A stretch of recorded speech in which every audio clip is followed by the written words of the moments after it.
représentant Sénat, école Mérina Rufisque.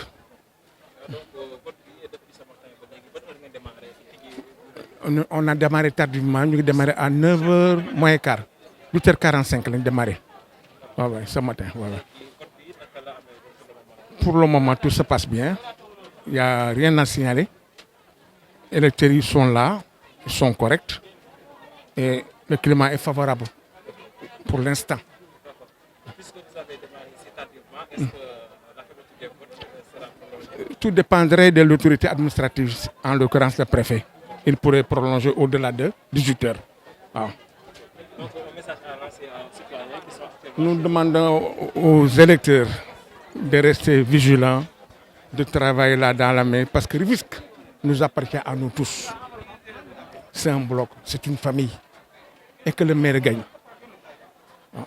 C'est tout le message que j'avais à lancer. mu ngoog ba tey si li nga xam ni mooy élection municipale yi nga xam ne fi lañ ne ñu daal di nekk ba tey si commune bi Rufisque Est daal di ñëw si centre bu Mérina fi nga xam ni le docteur Omar Cissé candidat ville de la coalition Yewwi Askan Wi fi la nar a amalee li nga xam ne mooy votam si kanam tuuti dina yegg si waaye laata loolu am nañu président ki fi teewal Sénat ensuite tamit dugg nañ si ñaari bureau de vote bureau 7 ak bureau 8 liñ fa nemmeeku ku si nekk am nga plus de 500 et quelques li nga xam ne mooy inscrit pour l'instant il fait midi il fait 13h à 13h am nañu plus de 11% yoo xam ne daal dañu accomplir ses devoirs civiques ñeneen ñi tamit centre bi ñoo gisandoo daan na ko 14 bureaux de vote la sax au moins te gis nga nit ñi ñoom ñëpp ñëw nañu ak ñeneen ñi nga xam ñu ngi leen ñuy xaar ñëw accomplir seen devoir citoyen wéy leen di taaxirlu ak Rufisque Sénégal Télévision léegi ñu wéyal liggéey bi. Oui, lors de ma présence, avec ma présence, ça se passe bien. C'est vrai que c'est un vote qui va être long. J'ai trouvé des personnes sereines en train de voter. J'ai trouvé aussi que les formations sont représentées dans les bureaux de vote. Je suis venu aussi avec des gens dans le calme. Parce que moi, mon souci, c'est pas les personnes qui sont en face de moi, c'est pas les personnes qui se confrontent avec moi. Mon souci, c'est beaucoup plus faire la ville. Mon discours, c'est que je veux faire la ville. Donc, oui, tout va bien se dérouler, Inch'Allah. Et Yewwi Askan Wi va sortir vainqueur de ces élections. Si les gens veulent que ce pays-là change et que cette ville change, ils savent tous que Dr Cissé ne travaille que pour changer la ville. Les autres, peut-être, ils font la politique. Moi, je veux changer ma ville. Donc, c'est ça qui motive que je sois très serein, et que tous ceux qui sont avec moi soient sereins, que le centre où je vote, même s'il y a eu des incidents qui ont été déclarés antérieurement, mais quand je suis arrivé, tout est calme. C'est ça qu'on espère. Inch'Allah, la victoire sera du côté de Yewwi Askan Wi. Oui, qu'ils sortent massivement voter. Surtout voter pour définitivement changer le cours des événements dans cette ville. Ça, il faut que chaque Rufisquois sache qu'il a une responsabilité.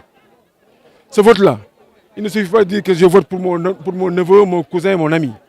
Il faut voter pour ceux qui sont capables de changer positivement cette ville. Et il n'y a pas de doute. Ceux-là sont dans Yewwi Askan Wi. Au niveau de la ville, au niveau des 3 communes et au niveau des autres communes du département. Si les gens veulent que le visage de ce département, le visage de cette ville et des communes change, il n'y a pas d'alternative. Il n'y a que Yewwi Askan Wi. Il ne faut pas que Rufisque rate le train. Chacun est responsable. Chaque personne est responsable de son vote. On ne vote pas pour un cousin, un ami, un voisin. On vote pour celui qui est capable de changer la ville. Waaw.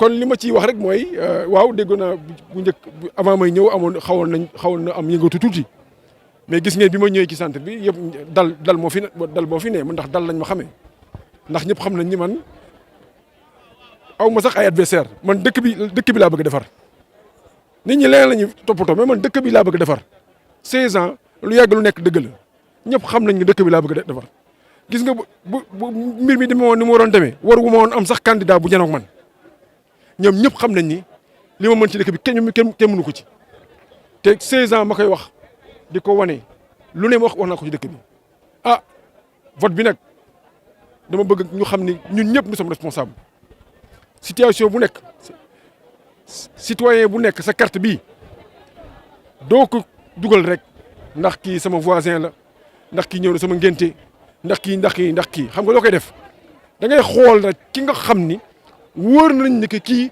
buñ ko joxee dëkk bi mu defar ko nga votel ko parce que dëkk bi lañ wax defar dëkk bi lañ wax kooku ñëpp xam nañ ni liy defar dëkk bi mi ngi ci biir Yewwi Askan Wi mi ngi ci ville bi mi ngi ci ñetti communes yi mi ngi ci communes yi nekk département bi même conseil départemental bi ñëpp xam nañ ne Yewwi Askan Wi moo war a defar dëkk bi citoyen yi dañu assumer seen responsabilité sinon dinañ toogaat juróom-benni at wala juróomi at naan dëkk bi dara baaxu fi dëkk bi dara baaxu fi alors que ñoom seen bopp ñoo def loolu kon nañ ci góorgóorlu bu baax a baax jërë ngeen jëf.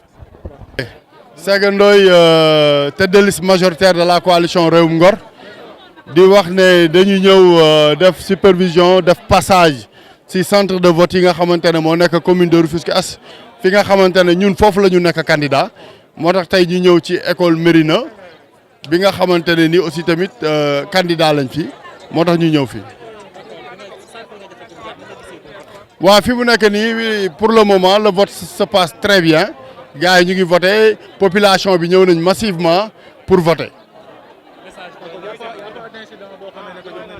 waaw pour le moment y a pas d'incident à part que am na yenn bureau de vote yoo xamante ne dafa amoon retard ci commencement vote bi mais aussi après tout est revenu dans l'ordre di wax ne non à la violence nañu voter que le meilleur gagne mais je souhaite que et je prie que la coalition Rewum Ngor jël ndam li incha allah rabbi